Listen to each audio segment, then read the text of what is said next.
my view is pick one, anyone.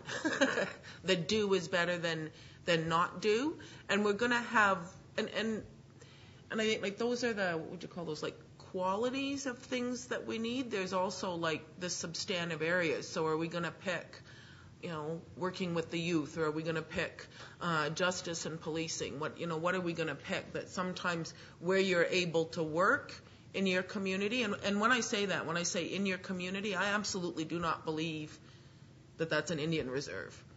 It's a much broader definition of that, tied to your territory and tied to your relationships, that you have to study your community and understand its history, be it a reserve, be it in a city, be it maybe more fluid than that, and see what your gifts are and where you can work. And then those issues are going to start coming up, and you have to meet them as they come at you. And they're a lot easier to meet if you've thought them through beforehand.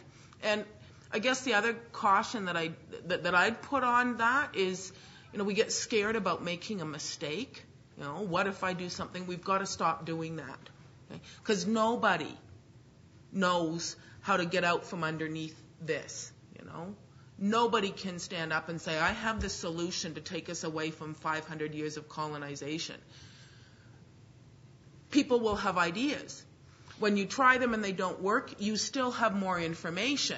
And it's like back to the old drawing board. So we have to give ourselves the space to not label those mistakes, to call them lessons. It becomes a mistake when you don't listen to that lesson and you keep repeating it over and over and over again. So we have to be kind and generous as we, wiggle our way through, and look for other people who've maybe done, say, a lot of justice work. What obstacles did they come up against? Is that, the same pattern that exists in the community that you're working in? Can I find lessons from other places so we don't? And that's one of the failures. We don't have enough ways to information share, right? So that each community has to make that whole series of mistakes. Well, if we can find ways to share, right, then we can save ourselves some trouble along the road, I think.